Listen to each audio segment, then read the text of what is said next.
The last couple of hours, Twitter has been going absolutely crazy over the idea that XRP is not a security because of what was said in the William Hinman emails, which were hidden SEC emails. Let's just take a little bit of a look at what John Deaton wrote a couple hours ago. Read this short, please, or short thread, please. When you look at all the other SEC-lit emails cited in Ripple's opposition, they are redacted. The one about there being reasonable grounds to not believe XRP satisfies all the Howey factors is not redacted.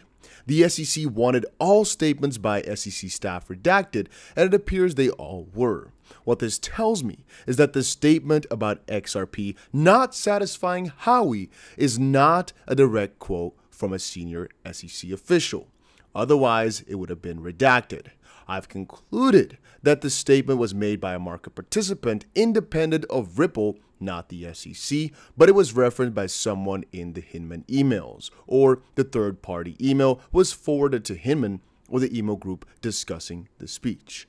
I always want my comments to be based on facts, so I'm making this clarification. Although it isn't a direct quote by an SEC official, it is still damaging as hell because it demonstrates XRP was discussed. Someone at the SEC passed this XRP opinion to the email group for a reason. And that's kind of as a response to what went down yesterday. I mean, this is like an ongoing battle over on Twitter of a couple different XRP-related lawyers going back and forward. One thing that sprung in there a couple different times is just how right now the SEC, and I guess kind of always, seems to be fighting this battle against crypto, not only against Ripple/XRP. People keep saying this whole case was brought on as, well, a weapon against crypto. Yeah, not because XRP is really a security. It's to smack them down, the entire crypto space in one fell swoop, and they had to start somewhere. Ripple just seemed like an easy bet, and I believe guys at the SEC knew, or at least some ex-officials also said, that the SEC probably thought this would be a way easier fight. So they just took on more on their plate than they could eat. Anyway, how many of the Hinman emails are cited are included by Ripple in its opposition and reply briefs. We get to see these once the briefs with the remaining allowed redactions are filed on June 13th. We wouldn't see those Ripple did not reference and include by reviewing these briefs. I don't see how the public gets to view all Hinman emails on June 13th if they are not all included in the summary judgment brief, opposition brief, or reply brief. And John Deaton said something important. I think they were included, but not all referenced in the brief in argument. But I missed this, even though I tweeted it out. Read the footnote. Exhibit 220 is part of SEC emails, quote, XRP is mentioned and that there are reasonable grounds XRP doesn't satisfy all the Howey factors. Huge, end quote. Again, that's John Deaton right now, as he kind of explains, like we saw earlier, that these emails, even though maybe not everything we ever wanted is going to be revealed, it's going to show a lot more of the conflict of interest or discussions or troubles in paradise that we couldn't have fathomed before. And even though it might not be everything all at once, it's a good step in the right direction.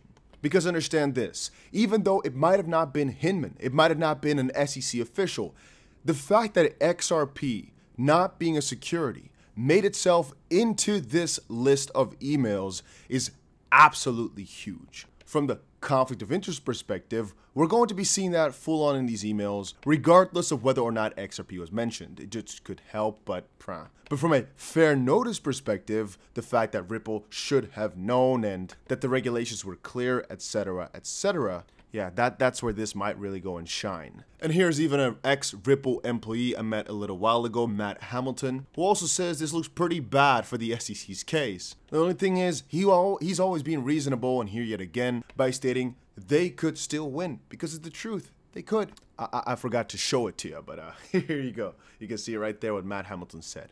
In that same field, this week has just been all over the place for the SEC. I mean, the whole battle with Coinbase is ramping up the pace. Library, that we've talked about before, they're not sitting still either. At the same time, it's kind of interesting to me how meme coins and potentially AI and AI connection to blockchain tech is going to play a role in how the SEC regulates all this, because all of a sudden it's becoming a lot more prevalent. I mean, the way the whole meme coin stuff is going, I'm enjoying it personally, and I definitely think you can make a ton of money with meme coins, but you have to be smart about it. You have to understand the idea that most of these things will die out. And please don't be the sucker that's the last one to buy. People have come up to me very often that have said the only people that make money in meme coins are the people that buy it really early. And I always discredit that by saying no. Even a couple days ago in my Telegram and over on Twitter, I've shared with you a couple different meme coins that one has, I think, 10x or so since I said it, and the other has only gone up, I think, about 50%. But a couple days before that, again, we had another coin go, I think, ×3 or ×4 from the moment where it's already pretty popular. Thing being right there, or point being, you don't necessarily have to be very early, you just have to strategize it well to not be too late to buy. And again, I won't hold any meme coin for a very long amount of time, but I digress. What we're looking at here is the whole BitBoy, Ben ETH situation. Here's a little bit of a copyright situation, which obviously is also always interesting.